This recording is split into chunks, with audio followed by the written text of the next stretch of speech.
Niklsun here, and welcome to Coming Soon Movie News with Niklsun. I'm your host, and on this show, every Monday, Wednesday, and Friday, we'll be going over all of the day's movie news, as well as going over what it means for the production in general, such as casting decisions, trailer announcements, director announcements, things like that. So, without any further ado, let's get started with today's Hot Topics.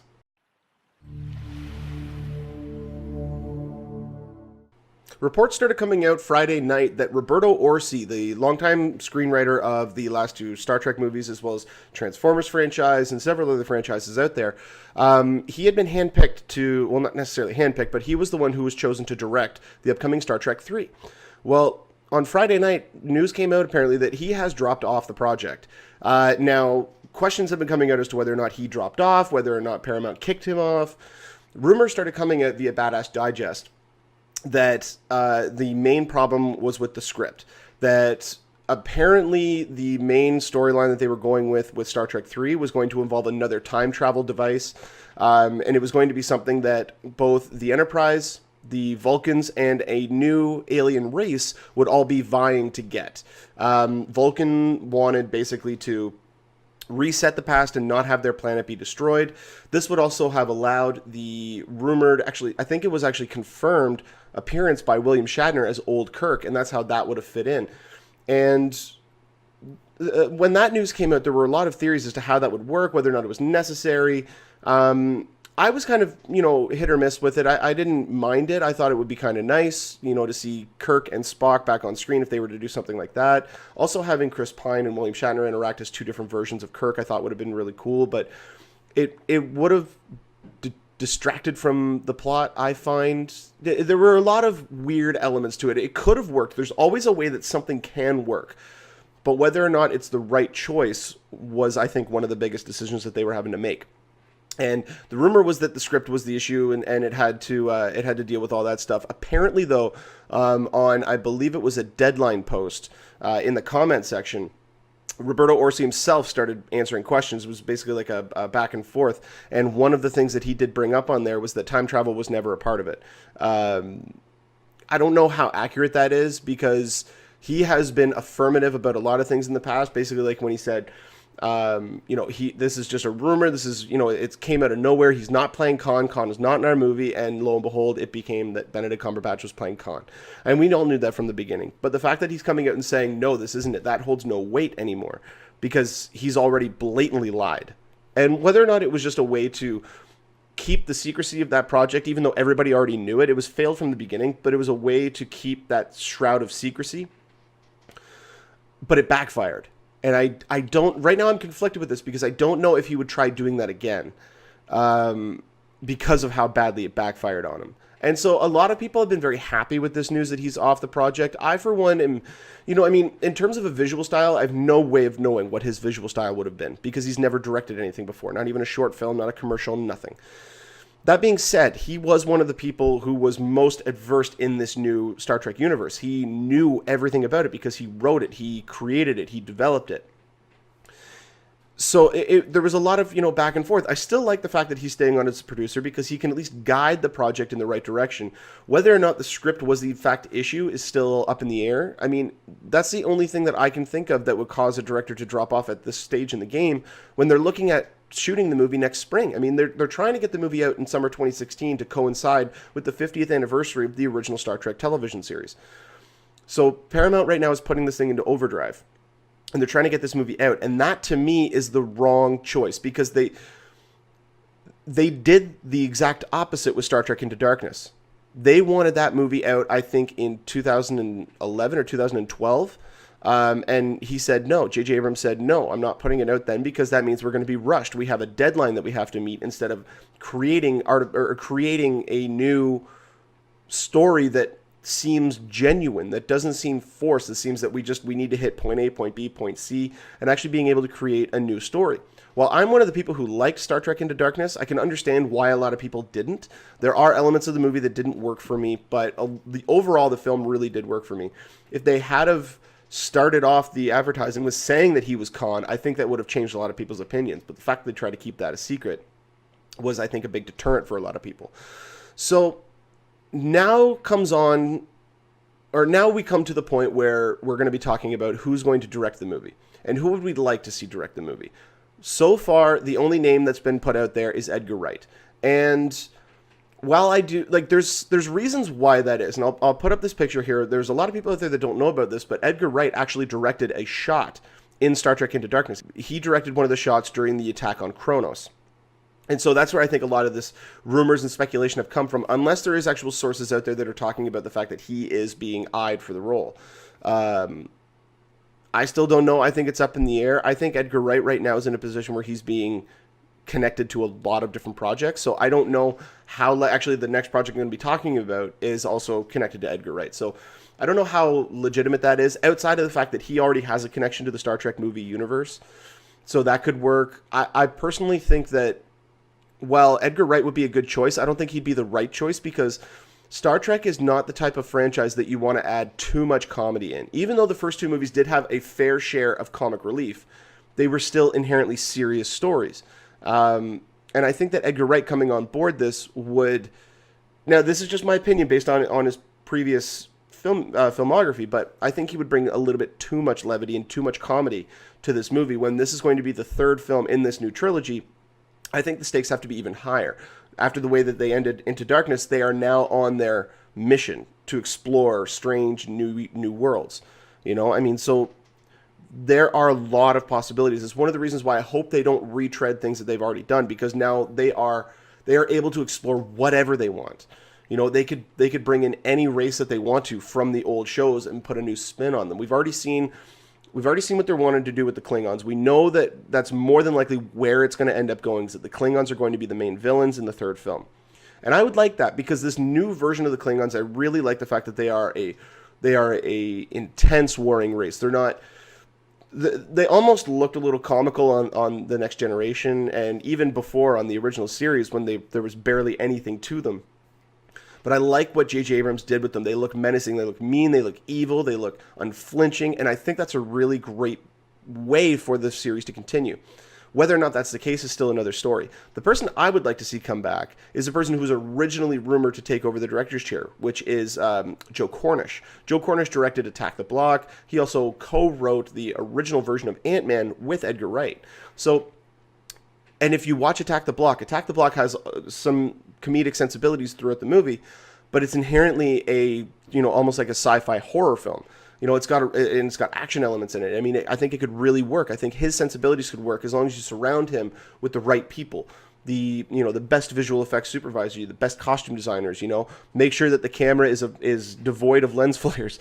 There's lots of elements that they could bring to this, but they need to keep the visual sense of the movie similar to the other movies. You don't need to follow it book or page by page, but you need to have that through line throughout the films. You need to make them connect. You can't have it be completely different. I'm hoping we get something new and unique while still kind of exploring where people have come from and touching back on elements that they brought out in the first couple of movies. I think that would really work.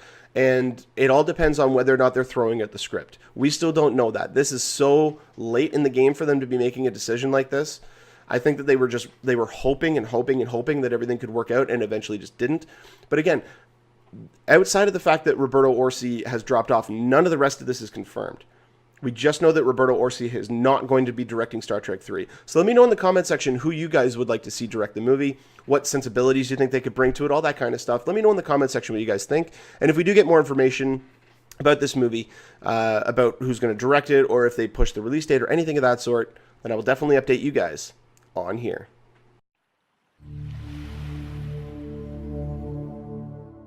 We got another best-selling book on its way to becoming a movie adaptation. Anybody out there who's familiar with Ready Player One knows how cinematic this book can be and how fascinating of a world this could be to create. Well, it looks as though Warner Brothers is very aware of this. They bought the book rights back in 2010. They hired Zach Penn, who has a questionable filmography, but nonetheless, he knows this type of a world. He knows pop culture. He knows 80s references and all that kind of stuff, which the book is filled with. But one of the biggest things about this movie right now is that Warner Brothers is trying to stay in the Christopher Nolan game, and they have, supposedly, this isn't official, nobody from Warner Brothers or nobody from Christopher Nolan's camp have come out and officially confirmed this, but they've offered it to Christopher Nolan to direct. Now, there's a couple of reasons why this could be really cool. First off, this is right outside of Christopher Nolan's wheelhouse. I mean, there are elements of the story that fit right inside that, but the overall tone and mood of this movie would be vastly different from anything that he's ever done, because this is inherently a fun movie. This is an energetic movie. It's a high-octane movie. It has a lot of heart. It has a lot of feeling. It has a lot of, inside jabs and pop culture references and stuff. Like, the whole movie is filled to the brim with 80s pop culture, with video game pop culture, movies pop culture, music, anything that you can think of. This movie has it. It's almost like a live-action version of Wreck-It Ralph, if you were to think of it in that type of a context, where it includes so many different pop culture references, yet all stemmed into one source. This is the kind of official plot of the book. So, Ready Player One takes place in the year 2044, where a teen protagonist known as Wade Watts escapes the ugliness of his everyday reality by playing a virtual reality game known as Oasis, a virtual world where puzzles are based on pop culture of decades past, and whoever unlocks them will accumulate great wealth and fortune, assuming they aren't killed in the process, that is. So this is almost like a Hunger Games meets Hunger Games almost meets Gamer. Like there's a lot of elements to this movie that could really work, but it's fun. Think of Hunger Games meets Gamer meets Wreck-It Ralph, and combine all of those three elements into one. With Christopher Nolan directing that, first off, I think that would be very different for him. I think it would be because he's gone out and said that he thinks that comedy is the type of movie that he would not want to do, just because it's very difficult. It's not inside his wheelhouse. He's not that adept to it. So there's a lot of reasons as to why he might want to pass on this, but there's a lot of reasons why he would want to do it. This movie has a very vast following. A lot of people know this book. They know this story. They are anticipating the movie adaptation. Having somebody with Christopher Nolan attached to it as well would allow for some of the comments that Zach Penn recently gave to allow them to maybe get more than what they need. So Zach Penn recently gave an interview about adapting Ready Player One. And he said that he basically just went nuts with adding in pop culture and all this stuff from the book that he knew would be very difficult, if not almost impossible, to actually get the cinematic rights to. Not only just because some of the people might not want to give up the rights, but the sheer cost of everything. So he said that he just kind of went nuts and hopes to God that, everything can kind of fall into place and they can actually adapt the movie that they're trying to make.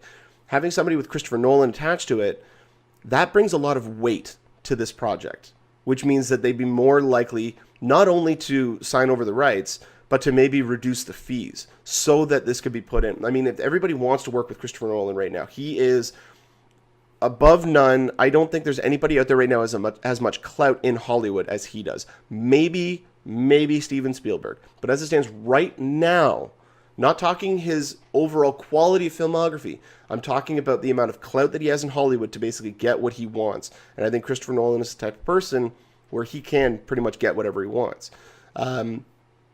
So there's a lot of possibilities with this. The main contention right now is going to be getting all of the rights to use all of the content that's put in the script, because this movie could be fascinating. It's action-oriented, it's fun, it's funny, it's got a lot of heart. But if Christopher Nolan were to pass, this is apparently the shortlist that Warner Brothers has if he were to pass on it.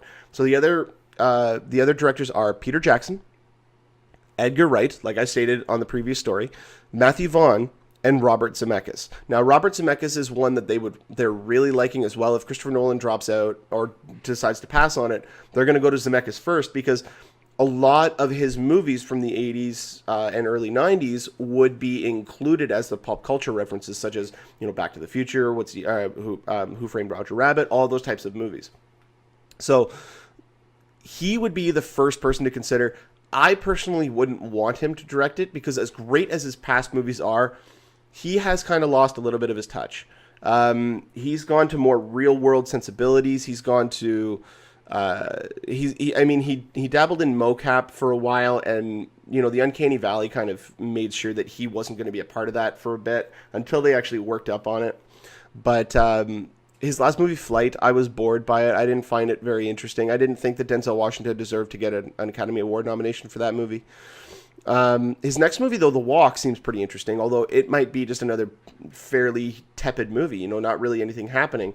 It's a story that he feels might want to be told, but not the rest of us want to see. So I think it could be interesting, but we're going to have to wait and see. That movie doesn't come out, I think, until October of 2015. So we got a long time to wait for that film, but the one that I would choose out of all of them would most likely be Matthew Vaughn, because I think that Matthew Vaughn has the sensibilities to make this movie work. I think he's not afraid to go into more, I don't want to use the word adult-oriented, but more mature-oriented content.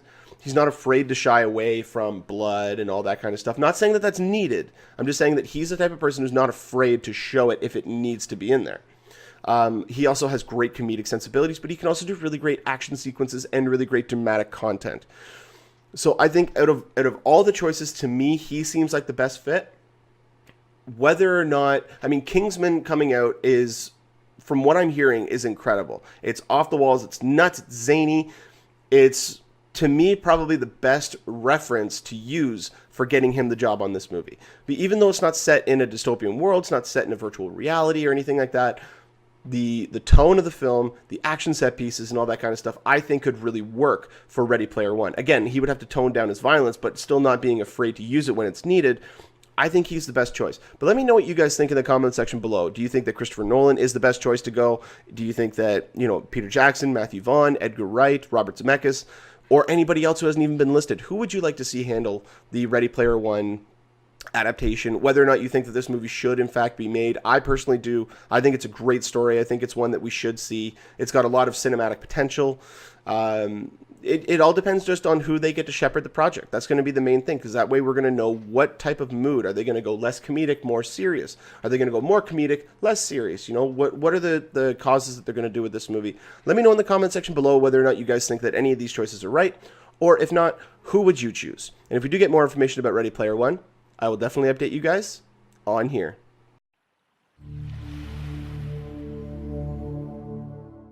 Jason Momoa was just at a Comic-Con convention down in Brazil, and he gave a few updates on his interpretation of Aquaman and what his desires are for the future of this character. So one of the things that he said was that he signed on for 4 films. Now, while he didn't elaborate on that, it's pretty safe to assume that that was Batman v Superman, Justice League Part 1 and Part 2, as well as his standalone Aquaman film. Now, the interesting thing about that is that there's no sequels in there. They didn't sign him up for Aquaman 2 or Aquaman 3. Let's say, for instance, Batman v Superman comes out and Aquaman is the standout character in the movie. Everybody loves Aquaman.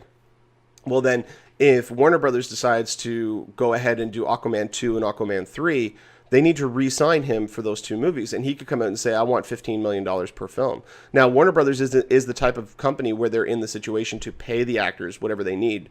Marvel has been accused several times in the past of being very stingent on, with the exception of Robert Downey Jr., very stingent on paying their actors. So while there's little doubt as to whether or not we're going to get an Aquaman sequel or, cap that off with a trilogy, it's interesting to me that he's only signed for 4 films. So I guess they're just not trying to get too ahead of themselves. But another thing that he said was that he said the character is an absolute badass, because if not, they wouldn't have chosen him.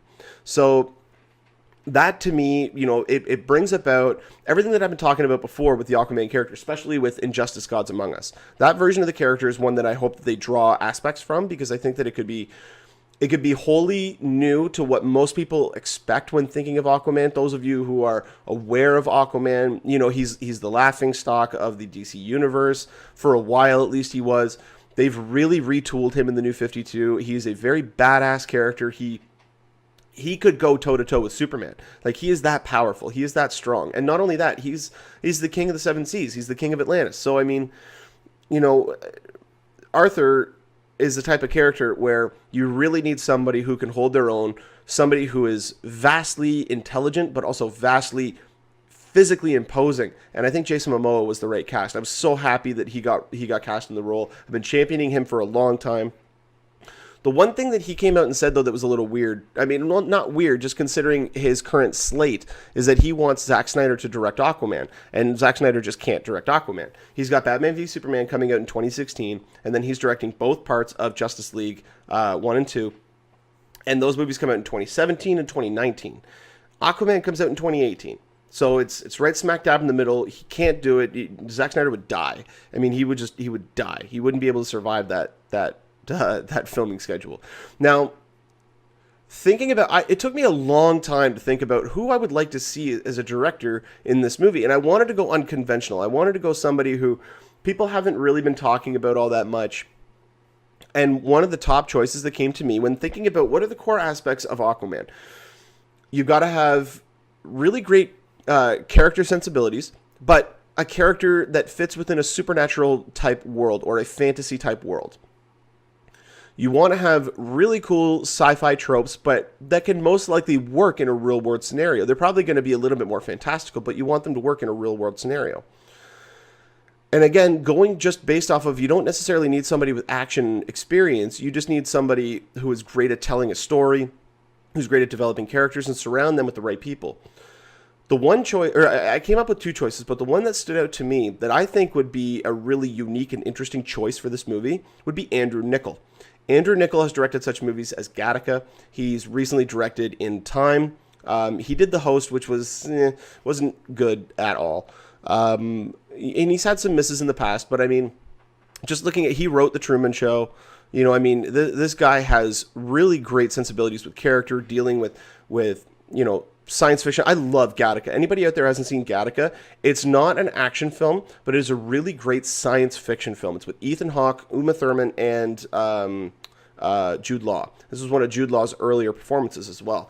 And it's a fascinating movie. It's just a great, great movie. And I would love to see Andrew Niccol be given something of a higher budget, a higher concept, one that has a way of reaching a wide variety of people.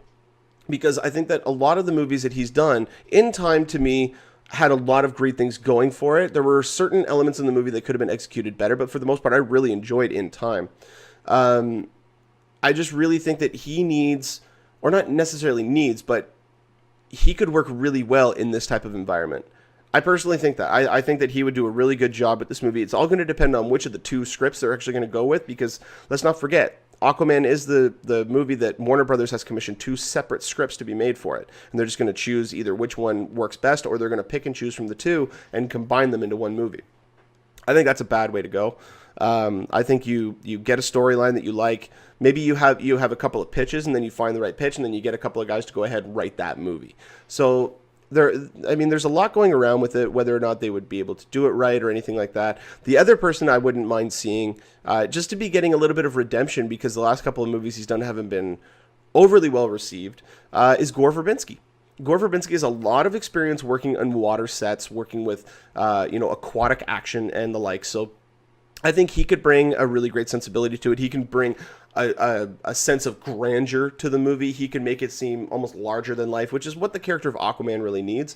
So, if I was to have my absolute best pick, it would be to have two directors. It would be to have somebody to handle the action elements of the movie, really handle great set pieces, and then have somebody else come in, with a very unique approach to character development, but having those two mesh really well together.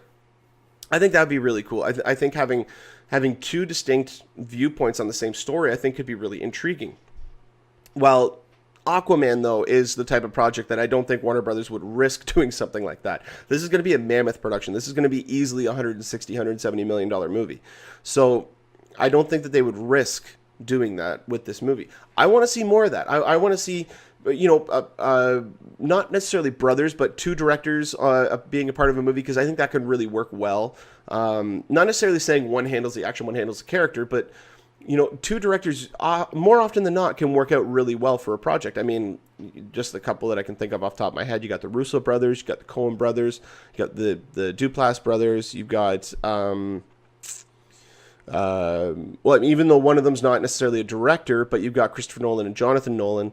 There's a lot of partners out there that work really well together. Some of them don't work very well together. I mean, you look at two guys who, for the most part, in the early part of their career, were standouts, and one of them has just succeeded and excelled to his career high, which is Quentin Tarantino and Robert Rodriguez.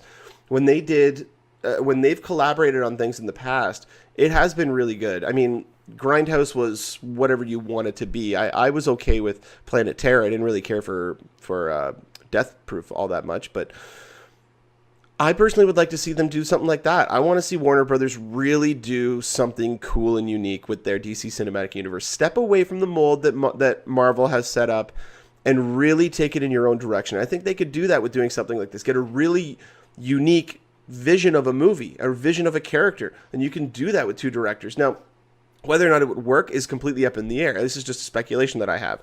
But I think that both of these choices would be great. I would love to hear everybody's opinion on who they think would do it. Now, I'm almost certain the first choice is going to be James Cameron, for anybody out there who's Entourage fans. Everybody's going to want James Cameron to direct it, but sadly he's going to be tied up in Avatar until, the year 3000. So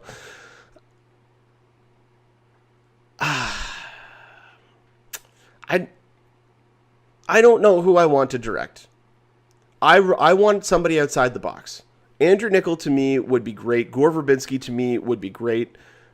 I want to know what you guys think. I want to know out there, what other choices am I not thinking of? What are some of the logical choices? What are some of the fan choices, like the dream directors that you'd want to see handle this movie? Guaranteed everybody's top of the list there is going to be James Cameron, or most people's, I should say, not everybody's. But yeah, let me know what you guys think in the comment section below. What do you think of Jason Momoa as Aquaman? What do you think of the character of Aquaman? All that kind of stuff. I'd love to hear everybody's opinion on this. So let me know. When we do get more information about this, I will definitely be updating you guys. Aquaman is not set to hit theaters until July 27th, 2018. So we've still got 3.5 years before this movie's coming out. They are starting to go full steam ahead, but this movie's not going to be filming until at least 2016. The end of 2016 would be the earliest that I could see this filming. Unless the one minor theory, well, not minor, it just doesn't have a lot of traction out there yet, but the one theory going around is that, with the exception of Wonder Woman, Zack Snyder would be directing all other DC movies. That is just too big of a mammoth undertaking. Like, that is unprecedented. That's inhuman. You can't do that. The human body cannot sustain that. While I think it would be a really cool project to have an entire movie universe directed by the same guy and really seeing the continuity working throughout all the films, by the fourth film that came out, you'd notice that it was just a camera on a tripod. The guy would have no energy. I mean, look at what happened to Peter Jackson filming the first three Lord of the Rings movies. I mean, if you watched any of the production diaries of that film, it wasn't even just that one. It was when he was doing King Kong, because he had gone right from Lord of the Rings to doing King Kong. And he was so exhausted on King Kong. Bryan Singer was in the area filming Superman Returns, and he actually got Bryan Singer to come on set for a day to direct a couple of shots while he went and took a nap because he could not move. And so that was just one film. I mean, technically that'd be 4 films if you think about it. All 3 Lord of the Rings, and then all the promotion and production of those movies followed up by King Kong. King Kong was a mammoth undertaking for Peter Jackson.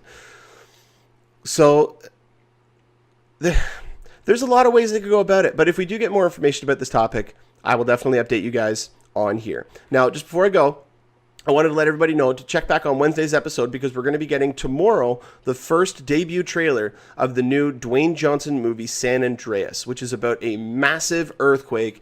It's almost like The Day After Tomorrow, but with an earthquake, because he plays a guy who has to, through hell and high water, get to his daughter through this mammoth earthquake. And Dwayne Johnson just recently said that there is nothing that they didn't drive or fly in the movie.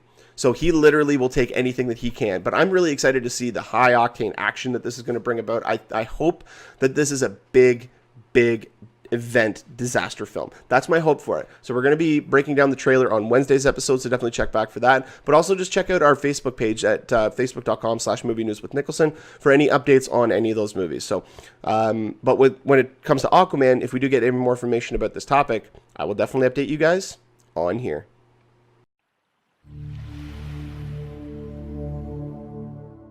Well, that'll about do it for us here on Coming Soon Movie News with Niklsun. Thank you so much for watching. You guys have been a great audience. Why don't you go ahead and click the subscribe button there in the bottom corner. You can get updates whenever we post a new video. You can also follow me on Twitter at Niklsun, Niklsun, for all of your movie updates. And go ahead and give us a like on our Facebook page at facebook.com/movie news with Niklsun. Now, every Friday episode, we'll try to get to as many user questions as we can. So if you do have a comment or a question, go ahead and put a comment in the comment section. You can email us at movienewswithniklsun, Niklsun, at gmail.com. Or go ahead and put a comment on our Facebook page at facebook.com/movie news with Niklsun. And until next time, you guys enjoy the rest of your day. Take care.